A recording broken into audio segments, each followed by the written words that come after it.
All right. Then I think we can start for today. First of all, thank you everyone for joining this morning to our first webinar of this series.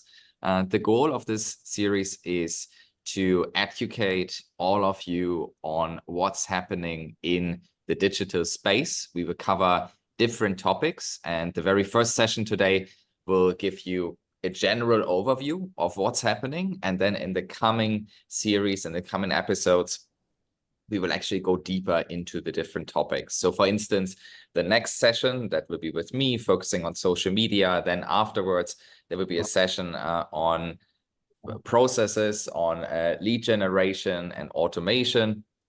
And then after that, we have a session on content strategy, followed by another one on paid ads. And everything will in some way be connected to AI and automation, just to support all of you in your businesses and what you're doing, and helping you maybe to get some inspiration, but also some useful hands-on tips and workflows that you can directly use.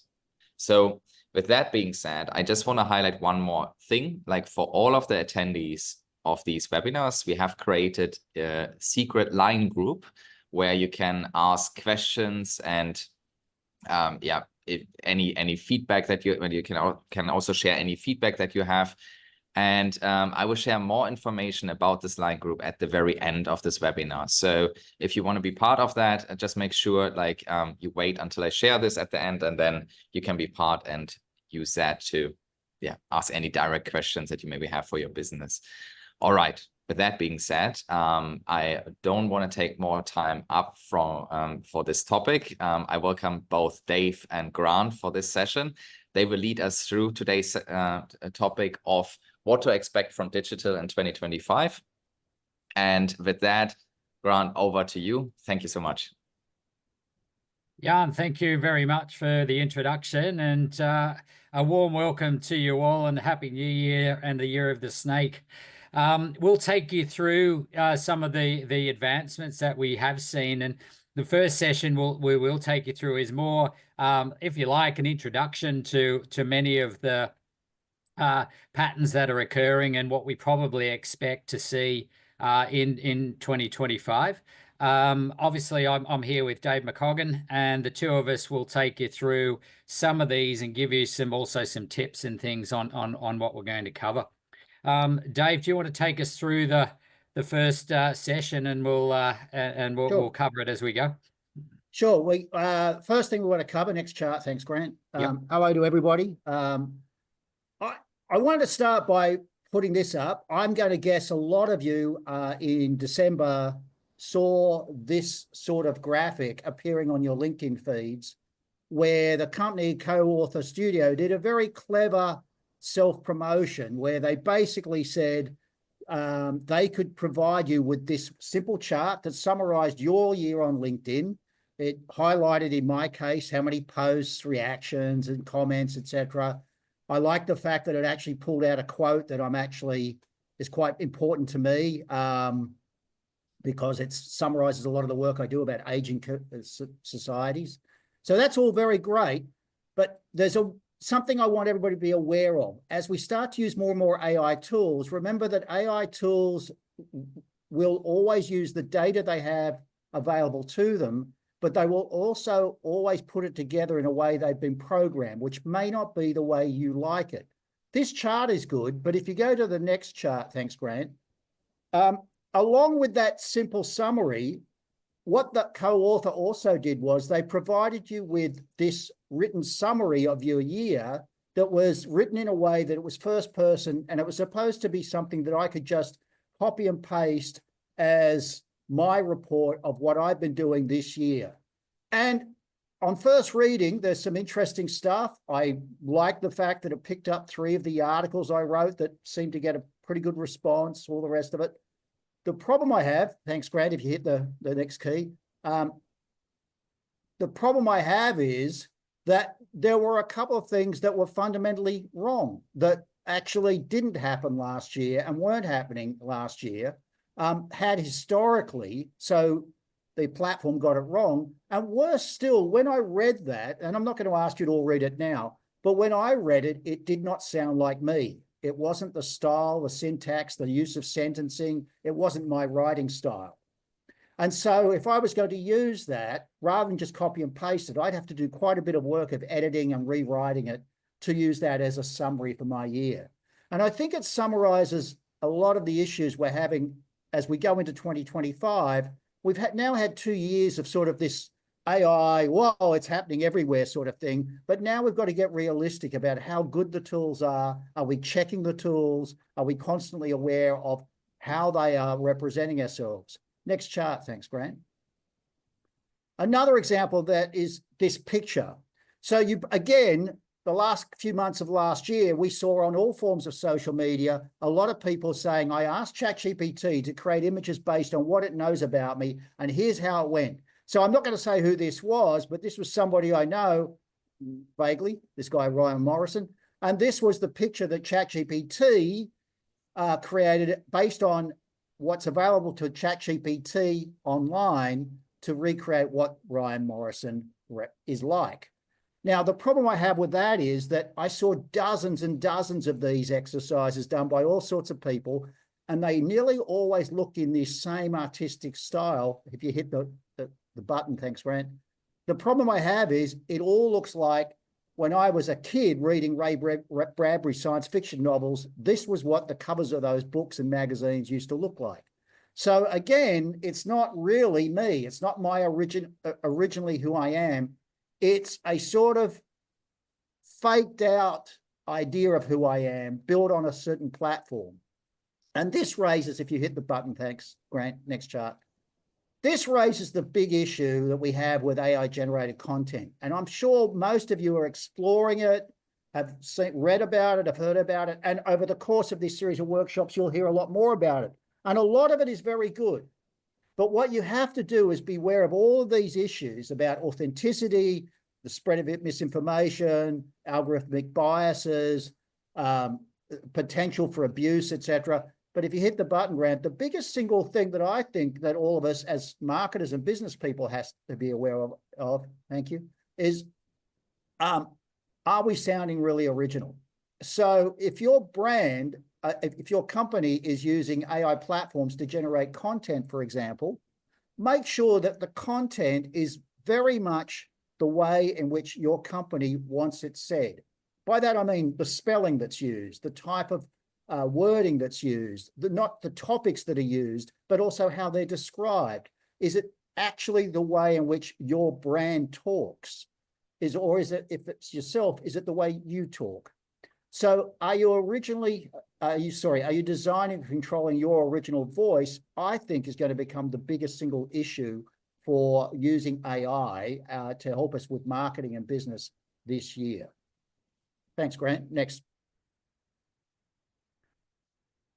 Okay, thanks, Dave, for that that recap. I mean, everyone is talking about AI these days, and in a lot of cases overly so. I don't know about yourself, but I think we're using platforms which is in excess of 10 plus every day, and trying to come up with different elements of it that are either helping our business out from more of an efficiency level, or streamlining things that we potentially want to do rather than keep people in jobs. But the reality is, we're getting now to, as Dave has pointed out, used cases, and the reality is now setting in that this is really changing how we work and what we do with it. And hopefully that's given you at least a stepping stone for what we'll see in the next part of the session,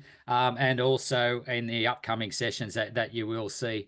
To kick it off, I mean, we've also had a look at things that we've learnt and platforms and things like that we generally see in Thailand and of course around the region, and things that we would expect to continue also in 2025. Before I get into it, I mean, again, if you've got questions and things like that on topics or comments, feel free to put them in the chat, because we'll obviously address them also as we go. The first one We've called it the Great Media Convergence. And there's obviously from the top level, it'll give you an indication of the different types of media that ties are consuming. And this just gives you an example in an average day, what particular media are they using. First thing is, obviously, it's quite extensive. So it ranges from things that we were no doubt used to with magazines and newspapers, but obviously now very low, right through to the other end. And you see really the exceeding levels that are coming through. Social media being number one at 70% usage, internet 50%, streaming video 47%. And then all of that is ahead of what we see with TV. And it's not surprising to us. I mean, even when we have a look at different types of age groups and different types of lifestyles, you will see some of that media changing and being influenced. But quite clearly, the number of it is large. You have a look at the different social media that are using. Line and obviously Facebook are dominant and are used most often. But even if you took TikTok at 29%, you think, wow, that may be somewhat low if I'm younger, but it goes up to 60, 70% for the teens, and even in the 20s, it'll be over 50%. So variation does occur, but also the types of social platforms that they're using. Obviously, the other element around it is video, and we see a lot of video content up there. And of course, it's the interesting one is YouTube being number one, and I'll talk to you a little bit more about that. And you've also got your music, your top music coming through as well. So that's one element. We also see changes, but the key element here is where are they consuming it? What we know and what we expect in Thailand anyway, and any time we're looking at content, it's actually driven through the mobile. So you have to be prepared. It doesn't matter, laptop and desktop and so forth is supplementary, but everything or most things that people are doing, whether it's even shopping and so forth, is driven through that mobile device. So we have to be prepared for that, and also the consumption of all this media is obviously playing that role. Are things increasing and decreasing? Yeah, on the left-hand side down the bottom, you'll see what's increasing, and no surprises, because these are now the top elements which are growing and will continue to grow, and we wouldn't see any changes in that. And of course, those that are dropping continue to be the media that we were used to yesterday. And you know, things like radio and newspaper, books and magazines are actually quite low now. It's more niche, it's not mass, and obviously they tend to drop as well. And the other factor around the platforms when we're actually looking at this is it not only varies by let's say different age and lifestyle, as we say, even within, let's say, your media usage and so forth, it varies by the day part. So things like your social media are always checked as soon as people get out of bed in the morning. Of course, by the time you're into your afternoon and your lunchtime, your food delivery apps spike. And then the evening time, it's a bit more downtime. So your streaming and video content, and to a lesser extent, your TV ends up increasing. So variation by day part, quite critical, mobile critical, and obviously those swings in movement across different media certainly playing a big role for us. Perhaps not surprising for people that this is actually occurring, but you've got the numbers there, and if you want all of this this data, we have it available for you if you want it.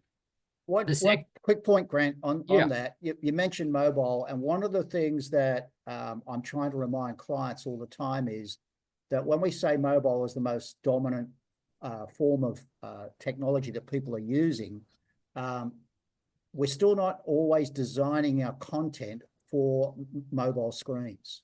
So I'm not talking about the horizontal versus vertical. That debate was 5 years ago.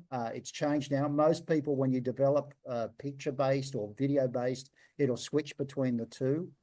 but we're not really thinking about, how does it fit on the page? What's the sizing?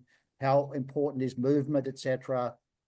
So when people are using mobile, we need to be thinking about how, particularly when we're using AI to develop content, are we instructing it to make it good for particular types of mobile usage?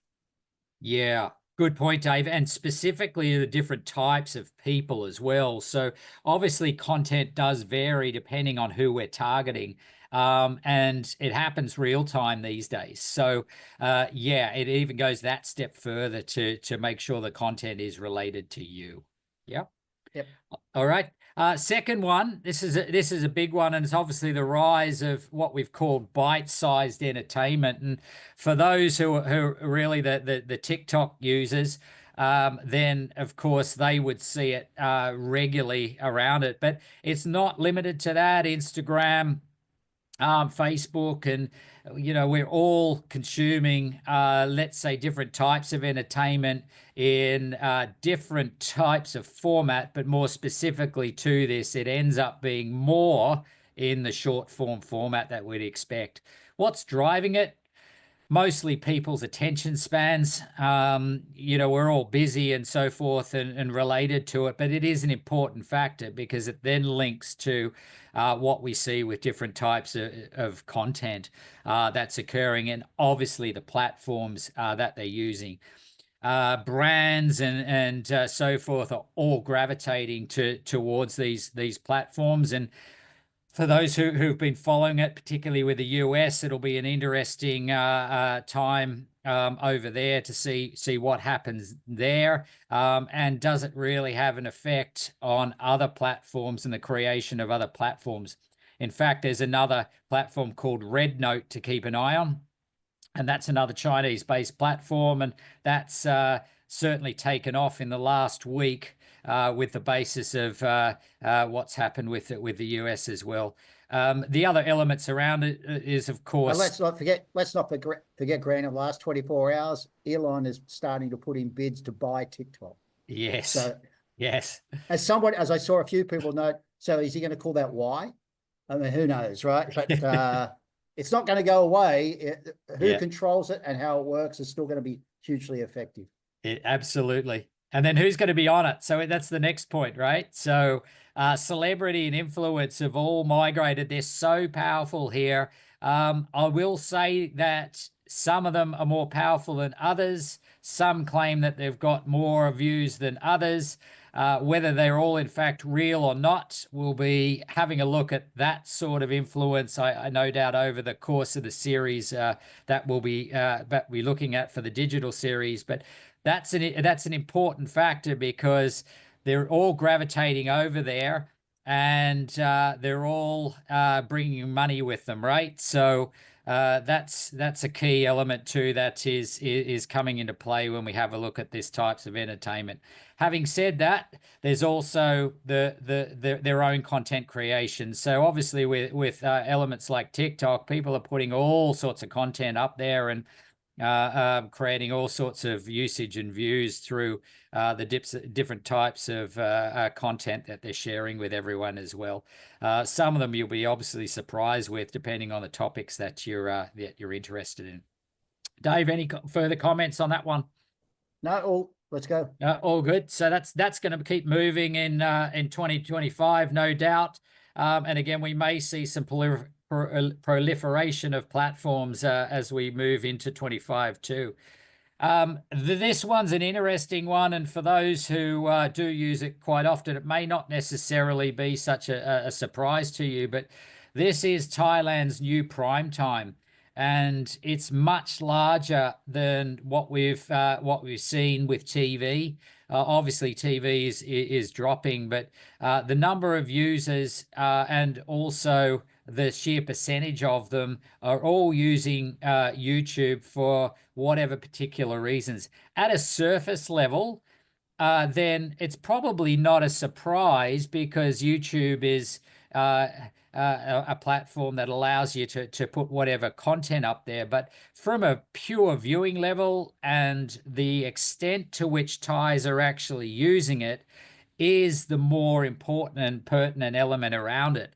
and the content that they're looking at ranges in all sorts of topics. Large ones are certainly things like food and different types of food products and things, which is very important to Thais.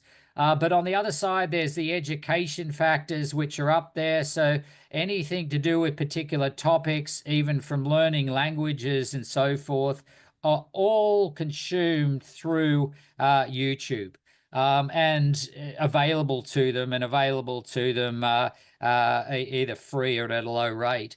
And then you've got all these other elements that are coming up.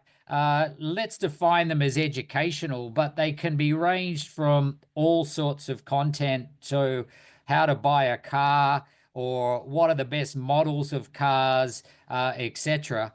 And then you've got other particular content, which is everything to do with TV series, Thai series, overseas programs and things like that, all consumed through YouTube, and obviously not through what we've known from either a subscription-based TV or the traditional TV as we've known it. And then the other factor to it is, of course, you've got all of the creator economy that's kicking in. So all of the content that people are creating themselves and bringing up and using. Just one example and the power of it. We studied fitness and health products recently, and one of the key findings that we took away, and this is obviously a client in the fitness space, they were surprised to the extent at which YouTube is double the value in terms of what the recommendations from YouTube are taken versus a fitness instructor in the gym. So they're more likely to look to YouTube, and they're more likely to be influenced by a YouTube video on fitness versus the fitness instructor, obviously an expert who is in the gym, which gives you an extent of the power that you'll see. Dave, any other comments on that one? No, all good. No, we're good. Okay. Couple more for you. This is more a transcend of what we've experienced, and obviously those who are keen shoppers in the group today will be obviously used to this one, but it's just taking the steps further from what we've traditionally known from e-commerce platforms and buying across different platforms itself, whether that's even on Google or not. But also now mixing the entertainment element with the content. So again, when you look at that, and you have a look at even linking it to platforms such as TikTok, then there's this element of being entertained by whatever the product is and the ability to be able to buy it. And there's more and more of this that are coming up, and the ability to link and buy almost at the same time. We'll see more of that.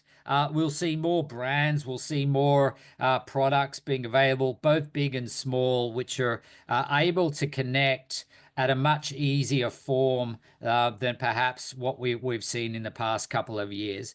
The second element around it, which is important, is the ability to also be able to take your products and be able to sell them across platform and be able to do it in a seamless way. And that means it doesn't matter whether I've got a retail shop or I've got a line account or I've got a particular site on Facebook. The ability to know a person and be able to connect with them is the most powerful element of all of this. And it doesn't matter where you shop across these channels, then the ability to know who that person is so I can give them the products that they want is the most critical element around it. I just refer to Sephora. I think Sephora is probably one of the leaders in this space, so it doesn't really matter where you buy any of your Sephora products. They know exactly who you are. And that's the real key to it. They know who you are and give you the products that you need. So if you're looking for examples or cases around it, refer to that one. Is it going to continue? Absolutely. We're over 1 trillion baht now within, let's say, that e-commerce, m-commerce type space, which is growing at roughly 14%, they say, year on year.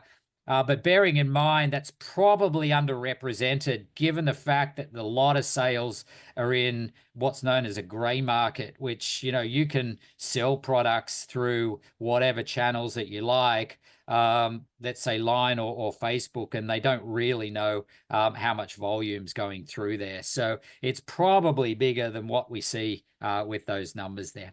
Dave, any comments on that one before I move forward? No, keep going. Okay, good. And then the last one is more to do with how we pay. Now, this is obviously a big one, and we probably remember more of this coming through COVID, but clearly it started well before that, and it started with the ability to be able to do a transaction, firstly via a mobile. And then prompt pay kicked in, and the numbers are all there just to show you simply the acceleration of it. And for what prompt pay did, it also moved that up a level. And then obviously COVID kicked in, and QR codes, etc., etc. Is that expected to continue? Absolutely. There's probably more diversification of different types of payment methods that will be kicking in. Cash is obviously on decline. Is it really going to go away?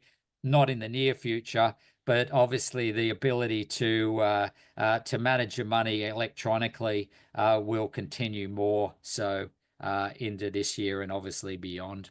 And those traditional medias will change.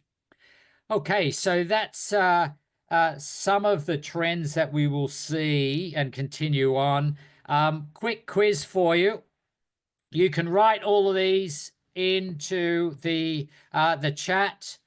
The first one is, what type of media is the largest media in Thailand? Does anyone want to have a guess at that? Type it in quickly. What platforms are driving the short form video revolution in Thailand? Which are the big platforms that are referenced in that? Dave, you can help me out if they've got the right or the wrong answers there. I don't know if Frank is here. Like, so the attendees say that the chat is disabled for them. Oh, is it? Okay. Yeah. Yeah. Hang on a Okay. second. Well, this will remind you, and we can give you a refresher if we've got time at the end on this. What type of content is particularly popular on YouTube?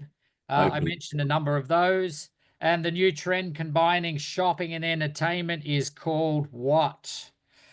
So if you think about those four, and if you have the answers right to those, then of course you've got the content of what we're going to look at for 2025 and the acceleration of each of those.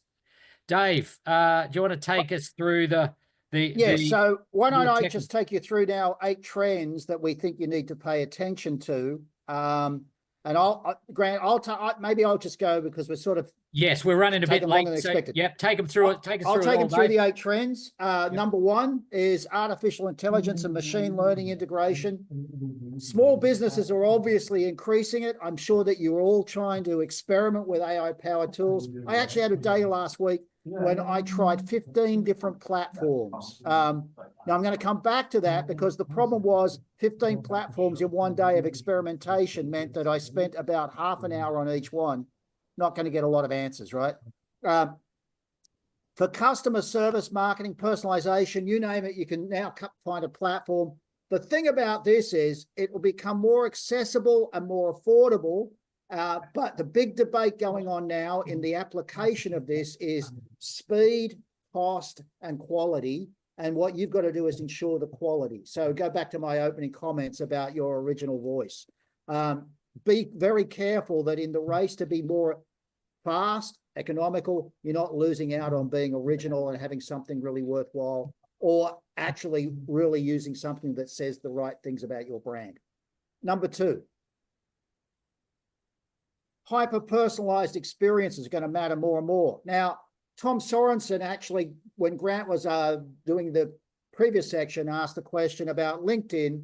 And LinkedIn, of course, is very important in Thailand, although maybe not as big as and important as in some other markets, quite simply because Thailand still uses Line and Facebook for a lot of the conversation that would be happening in other markets on LinkedIn. And we are seeing on LinkedIn also that Thailand, unlike some markets, and for example, I'm actually talking to you today from Australia, and LinkedIn in Australia, there's a lot going on where it's becoming much more of a broader social platform where people are talking about. Literally this morning, I saw 3 people who posted about their holiday vacations on LinkedIn. Who cares, right?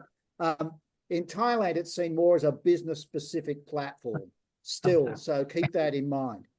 The other thing to remember about hyper-personalized is that while we're still looking at how to personalize, whether it's LinkedIn or other social platforms and messaging, don't forget that direct mail is and still by far the most effective method of personal interaction and gaining business cues. So this has been proven in studies all over the world over and over again. So hyper-personalized certainly, but don't forget to do it perhaps with both virtual and digital and hard technologies. Next one. Dave, can I just quickly carry a point? Yeah. There's also a balance between this. The Holy Grail says, yeah, I want personalized, but bear in mind there's the other side of it, which is the data privacy side. So while we do want it, then we also have to adhere to the terms and conditions related to it. So another key one there too. Right. Next chart. Thanks.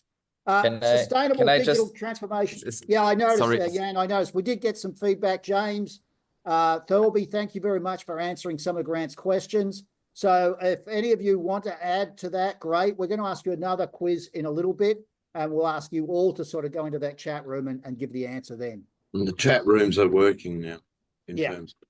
Great. So sustainable digital transformation. This is going to be a huge issue.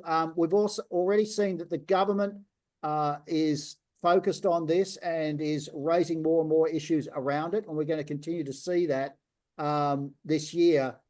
What's going to be important is asking about your footprints.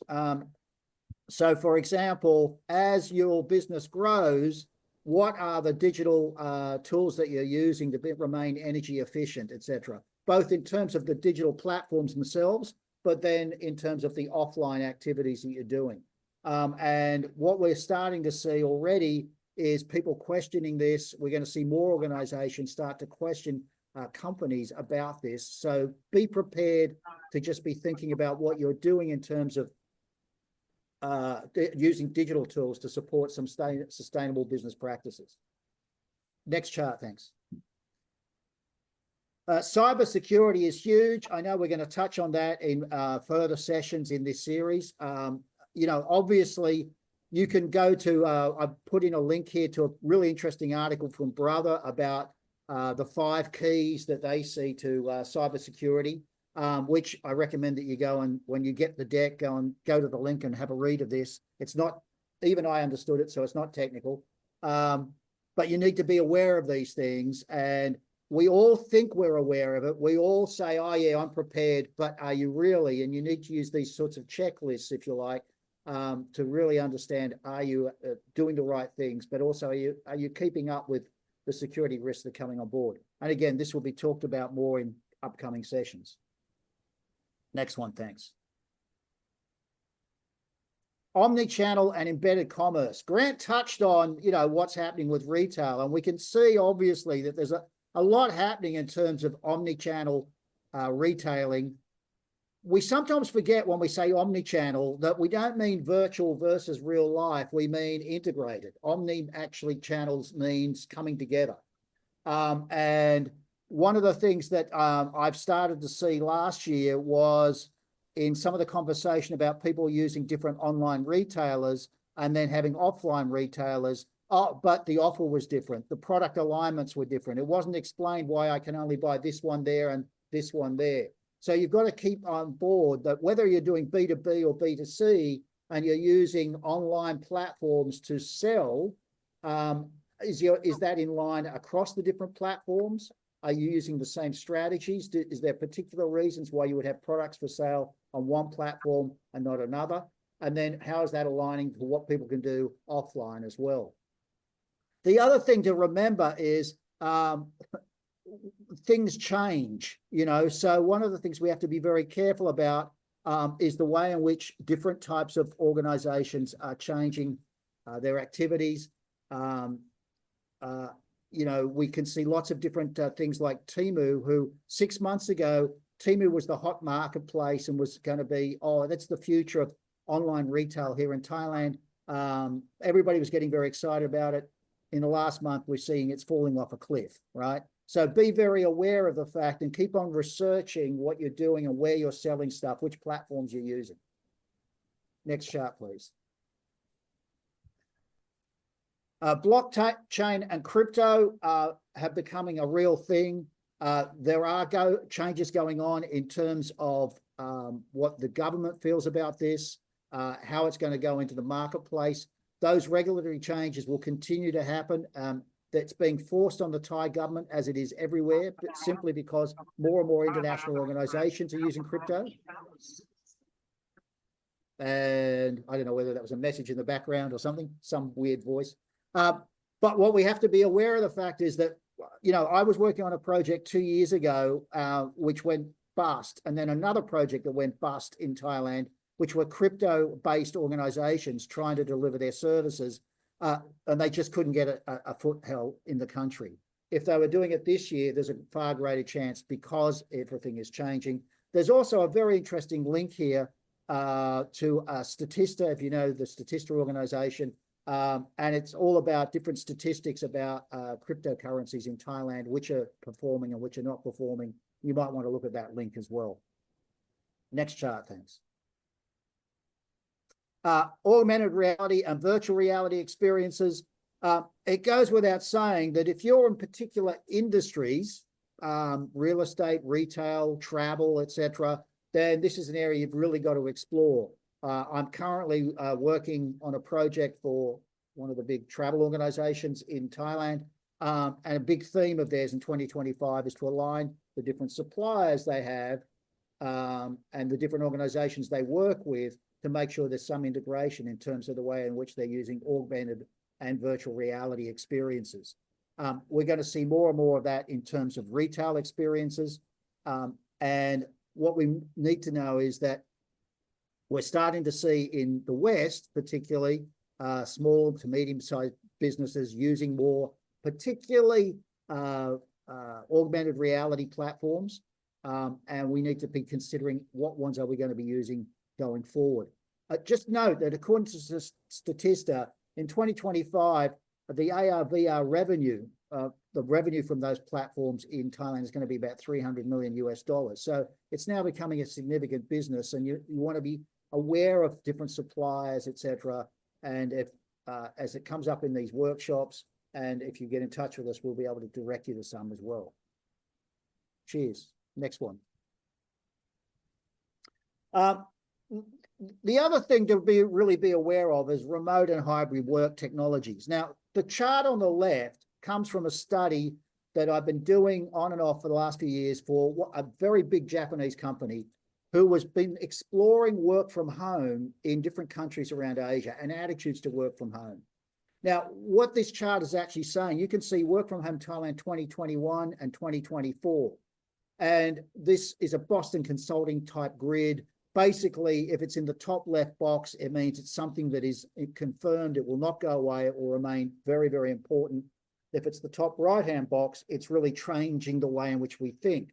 So what's happened in the last 3 years in Thailand specifically is that work from home in 2021 was something that was sort of, transformational, sort of interesting. We thought it was going to be something that could take off.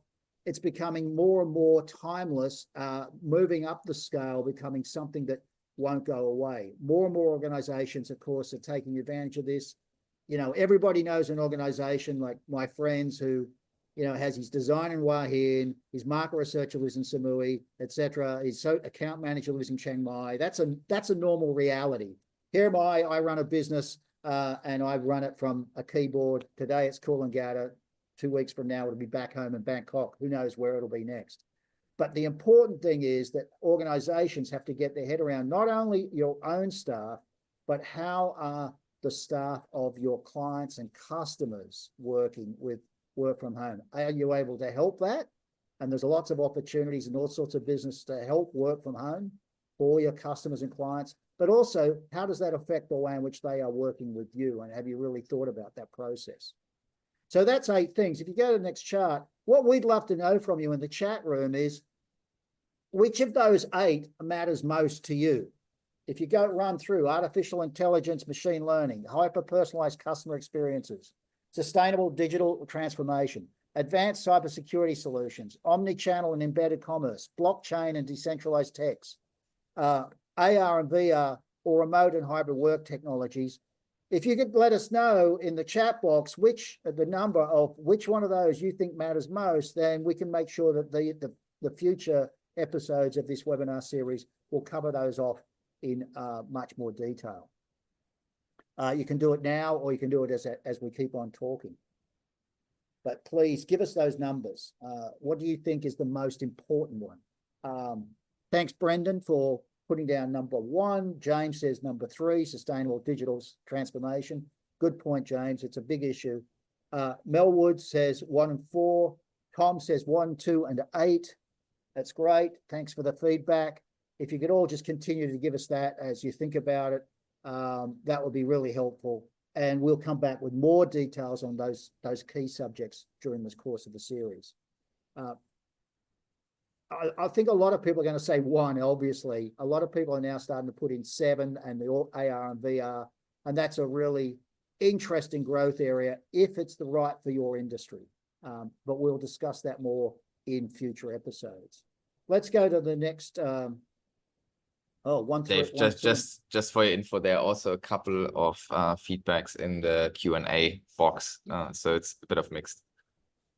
Oh, okay, great. Well, we're gonna add all those up, and we'll put out a little thing about what's happened with all those. Thanks very much for the effort, folks. If you just keep on putting in those numbers, that's great. Let's go to the next bit, Grant, and then we'll sure. Take some questions from the audience. Yeah, there we go. A few things you need to remember. One of the issues that I sometimes am amazed that marketers, business people of all types forget about is the strength of the mobile gaming market. So while Grant rightly pointed out that mobile phones are perhaps by far the number 1 medium that people are using, or the number 1 technology you're using, we sometimes forget the number 1 thing they're doing on those phones is, yes, YouTube is important and Line is important, etc. But the number 1 thing they're doing is playing games. Now, particularly those under 35, where Thailand is one of the top 3 countries in the world in terms of the amount of hours per day that people are playing games. It's about 4 hours and 20 minutes for people 15 to 35 in Thailand last year. So it's the number 1 medium, and it has to be the number 1 medium for you to think about in business terms. So just as we mentioned LinkedIn, etc., as a particular platform, more still for business, Discord and in-game social platforms have become significantly important, not just important to reach young people and talk about trends and hobbies and things like that, gaming, but in terms of actually selling goods, in terms of marketing all sorts of products. And we shouldn't forget that while we sometimes think mobile gaming is focused at teenagers, if you like, you've only got to look on any form of public transport or look at people in cafes anywhere and go stand behind Frank next time you see him sitting in the pub. And what's he doing on his mobile phone? There's a good chance he's playing a game, as is everybody else. So, but I would really recommend that you think about what you're going to do in terms of re-looking at things like Discord. In fact, does your business have a Discord account? If not, please get one today and explore it, because it is the fastest growing social platform in the world. A quick example, lots of people are using these sorts of platforms now. Naraya, who I'm sure you all know, famous brand in Thailand, bags. They sell about 3 to 4 million bags a year. Last year, they became the #1 sponsor of the #1 professional mobile gaming team in Thailand. A very limited and special edition clothing, special edition bags, etc., etc. If Naraya, what was a very conservative company, can see the opportunity, it's a huge opportunity no matter what business you're in to think about how to reach people. Okay, so that's one important area to really reconsider. Next one, thank you. Wine is a good example of this. One of the things that I do, so if you know me, I call myself a storyteller, and what I do is I help brands figure out their story.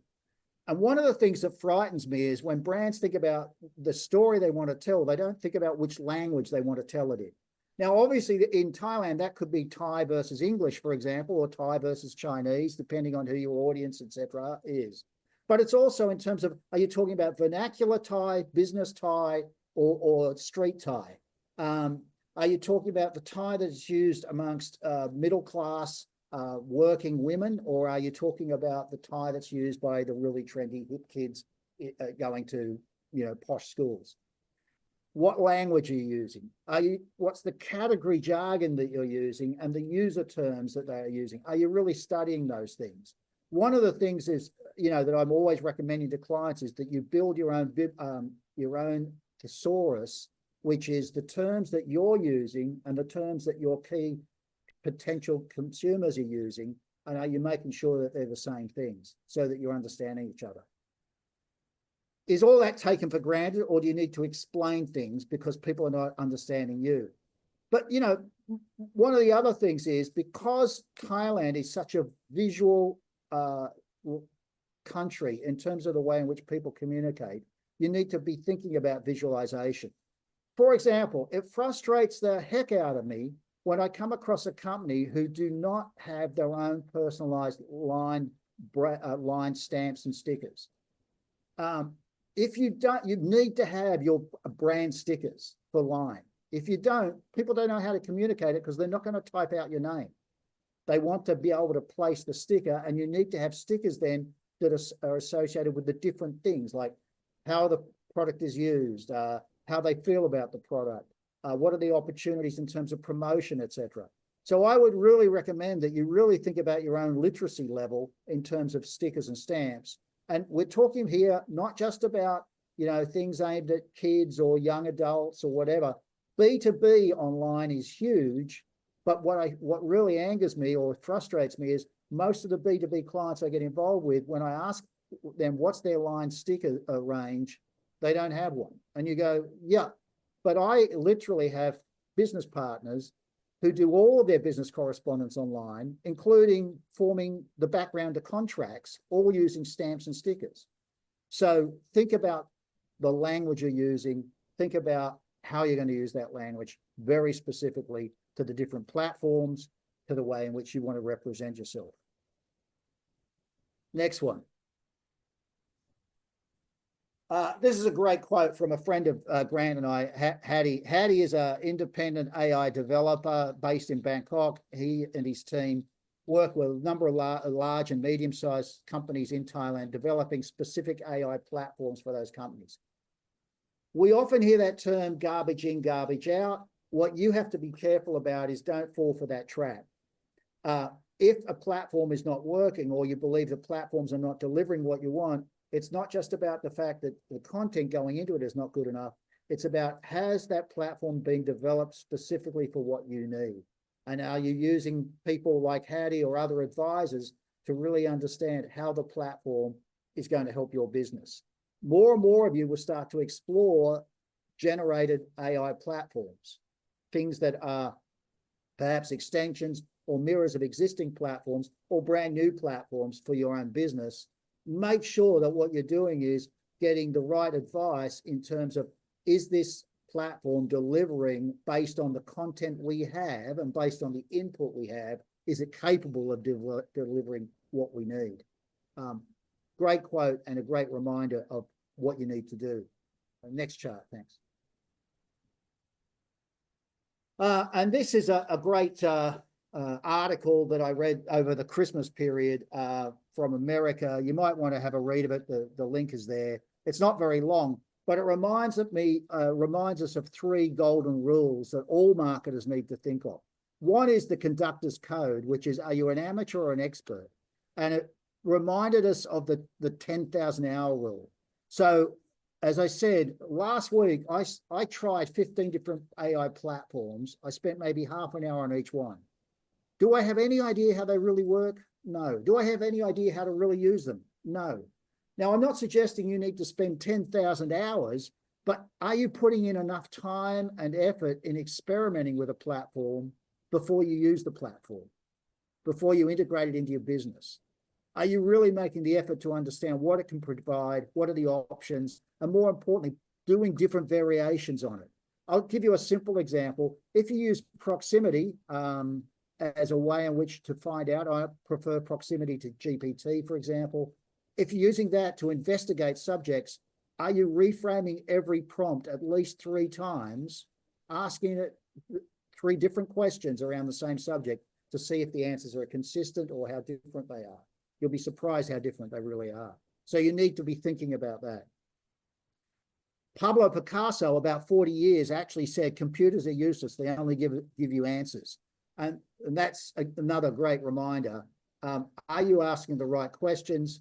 Are you getting the right answers that you want? Is it because you're not asking the right questions? Are you just taking it for granted that the platform can do the work for you? So are you really investigating it? And then there's this thing about synthetic strategies, hard jobs versus easy jobs. The way in which you use AI platforms, and as background for those of you that don't know, I've been using AI platforms for doing market research for literally next month will be 10 years. And so I've had a lot of experience as different AI platforms are being developed in understanding that they never actually replace the real hard work. The real hard work is thinking what you want and how you're going to achieve it. The platform is only a tool to help get you there.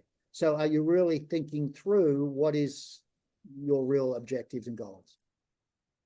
Grant, maybe you've got something you want to say after my little blabbing on for a while?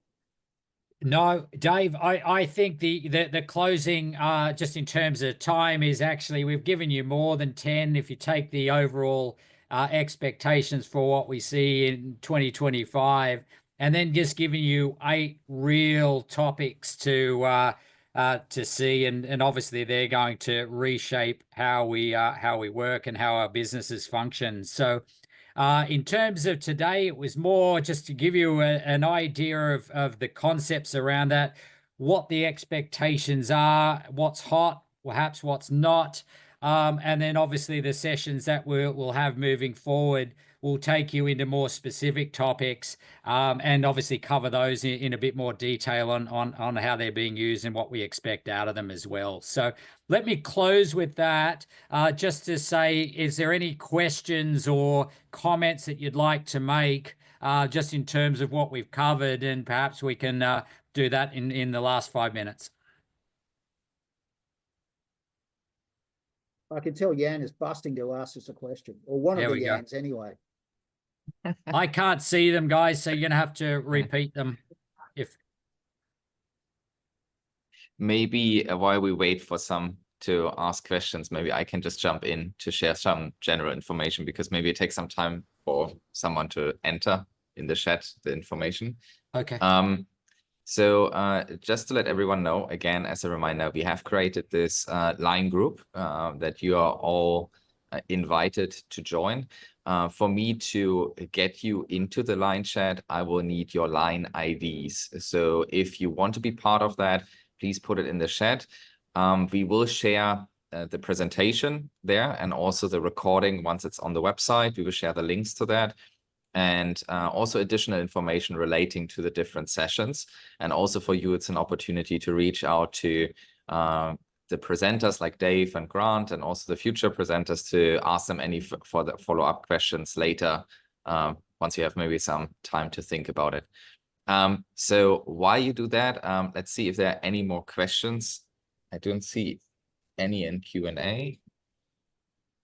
maybe I have Thank one you, question. Yuzana, for just putting in your line link for Yan. That was very quick off the mark. So good stuff. Yeah, James as well, very good.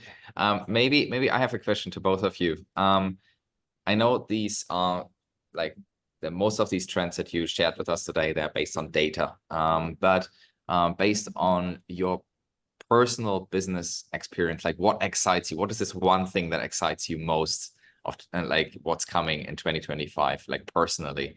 Can you share some insights? Yeah, look, what I'm really excited about is this concept of original voice. So what I started to see last year was, we had a year of ChatGPT and everybody getting excited about it.